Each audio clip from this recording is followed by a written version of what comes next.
Hello बच्चों, let's read the question. The question says in 2004 a report published in USA pointed to the increasing inequalities in the country. Inequalities in income reflected in the participation of people in democracy. It also shaped their abilities to influence the decision taken by the government. The report highlighted that. देखिए इस question में क्या कहा गया है? इस question के अंदर कहा गया है कि 2004 में United states of America USA के अंदर एक रिपोर्ट पब्लिश की गई थी। उस रिपोर्ट के अंदर लोगों की जो इनकम इनक्वालिटीज है उसके बारे में बताया गया था। साथ ही साथ ये पॉइंट भी हाईलाइट किया गया था कि इनकम इनक्वालिटीज जो है वो लोगों के डेमोक्रेसी के अंदर पार्टिसिपेशन के अंदर भी एक बड़ा मेजर रोल प्ले कर रही है। दैट मीन्स जिन लोगों की इनकम ज्यादा है वो डेमोक्रेसी के अंदर ज्यादा पार्टिसिपेट कर रहे हैं, जिन लोगों की इनकम कम है वो डेमोक्रेसी के अंदर कम पार्टिसिपेट कर रहे हैं।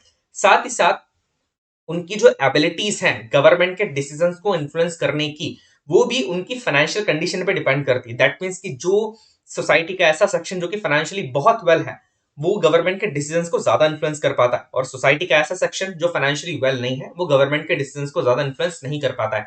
इसी पॉइंट को सपोर्ट करने के लिए यहाँ पर चार एग्जाम्पल्स दे के रखे हैं, चार पॉइंट्स को हाईलाइट किया गया है और लास्ट में आपसे पूछा है कि राइट एन ऐसे ऑन डेमोक्रेसी एंड पॉवर्टी, की डेमोक्रेसी और पॉवर्टी के ऊपर एक ऐसे लिखिए। इस इंफॉर्मेशन को कंसीडर करके, इस इंफॉर्मेशन को फॉलो करके। बट ये जो एग्जांपल्स हैं यहाँ पर, जो एग्जांपल जैसे कि यूएसए के लेके रखे हैं, आपको एग्जांपल्स लेने हैं इंडिया के कॉन्टेक्स्ट में, कि इंडियन कॉन्टेक्स्ट के अंदर आप डेमोक्रेसी एंड पॉवर्टी को कैसे इंटरलिंक करेंगे, कैसे इसके ऊपर कैसे लिखेंगे। तो नॉर्मली इस क्वेश्चन के अंदर आपको इन पॉइंट्स को ध्यान रख के एक ऐसे लिखना है डेमोक्रेसी एंड पॉवर्टी के ऊपर। अब यहाँ पर अगर इसके आंसर की बात की जाए तो जो ऐसे है उसकी सबसे पहले हेडिंग होगी डेमोक्रेसी एंड पॉवर्टी।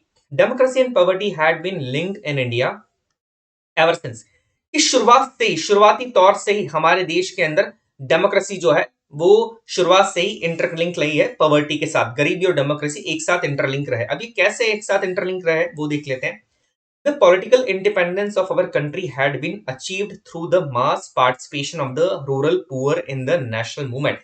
हमारे देश को जो पॉलिटिकल इंडिपेंडेंस मिली है, यहाँ पर पॉलिटिकल इंडिपेंडेंस का बेसिकली मतलब ये है कि हमारा देश पहले अंग्रेजों का गुलाम था।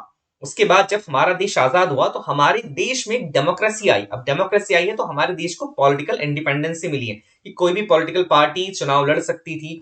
चुनाव लड़ने के बाद जो पॉलिटिकल पार्टी जीतती वो अपनी सरकार बना सकती थी। तो ये जो पॉलिटिकल इंडिपेंडेंस हमारी कंट्री को मिली है उसके लिए हमें बहुत सारा, कह सकते हैं कि उस पॉलिटिकल इंडिपेंडेंस को पाने के लिए हमने बहुत स्ट्रगल करा है, और इसके लिए नेशनल मूवमेंट्स भी हमने करे हैं। अलग अलग हम मूवमेंट्स करते थे। इन नेशनल मूवमेंट्स के अंदर जो सबसे ज्यादा पार्टिसिपेशन रहा है वो रहा था रूरल पुअर का।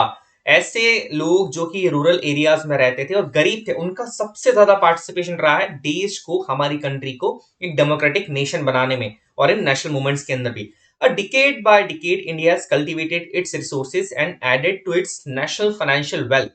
The rich has grown richer and the poor have grown poorer. अब क्या हुआ है? डिकेड बाय डिकेड, साल दर साल हमारे देश के अंदर जो हमारे रिसोर्सेस थे उसको हमने कल्टीवेट किया, और हमारे नेशनल वेल्थ के अंदर उन रिसोर्सेस को हम ऐड करते गए। दैट मीन्स हमारे देश के नेशनल वेल्थ को हम इंक्रीज करते गए, हमारी फाइनेंशियल कंडीशन हम इंक्रीज करते गए। बट स्टिल यहाँ पर हुआ क्या कि जो गरीब थे वो और ज्यादा गरीब होते गए। गरीब का मतलब हम सोसाइटी के रूरल पॉपुलेशन की बात कर रहे हैं मेजरली, कि जो रूरल एरियाज के लोग थे वो और ज्यादा गरीब होते गए, और जो सोसाइटी का रिच सेक्शन था जो कि हमारे इंटरप्रेन्योर्स थे, इंडस्ट्रियलिस्ट थे, वो धीरे धीरे और ज्यादा रिच होते गए।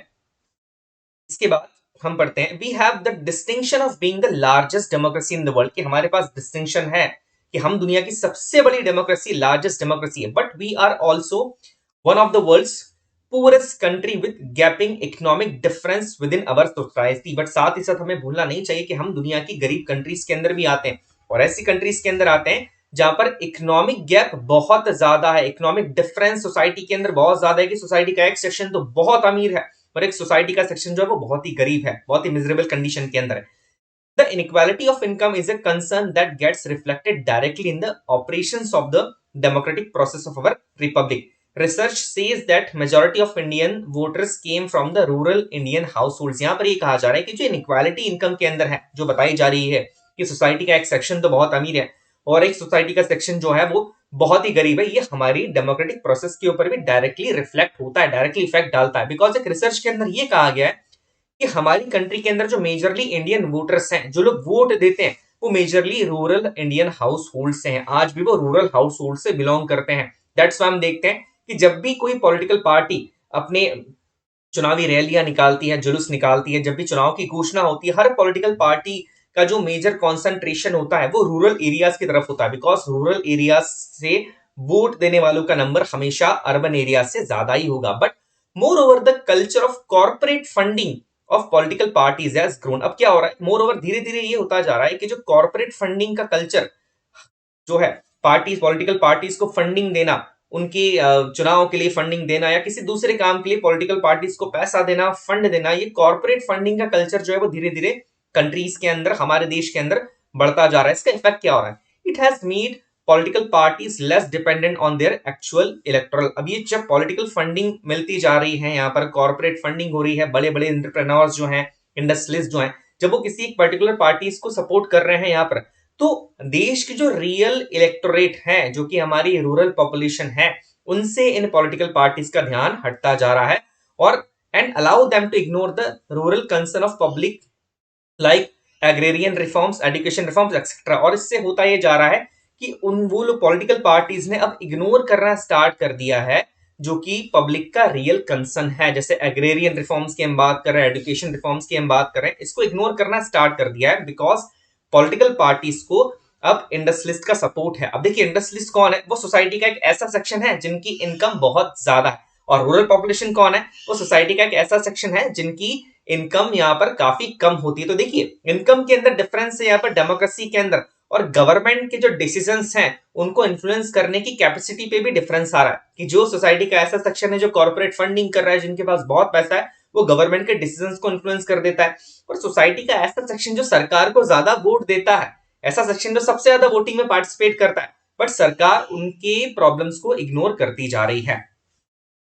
To encapsulate, as we take side is us being the largest democracy in this world, it is also necessary to recognize and act on the fact that phenomenon of gross economic inequalities is putting a major limitation on its working। देखिए यहाँ पर हम इस बात पे तो हम हमेशा गर्व कर सकते हैं कि we are the largest democracy of the world, की दुनिया की सबसे बड़ी डेमोक्रेसी, हम इस बात पे प्राइड कर सकते हैं।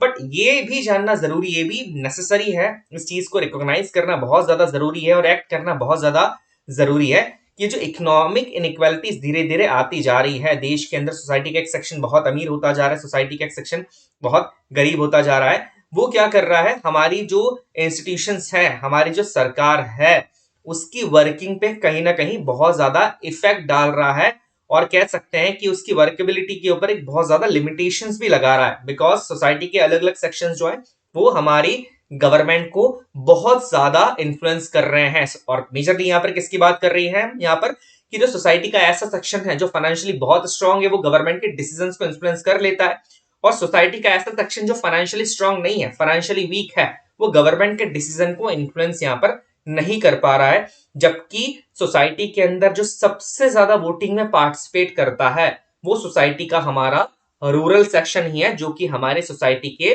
गरीब सेक्शन के अंदर आता है। ऐसा सेक्शन है जिनकी इनकम यहाँ पर काफी कम है। So I hope you understood the question as well as answer. Best of luck.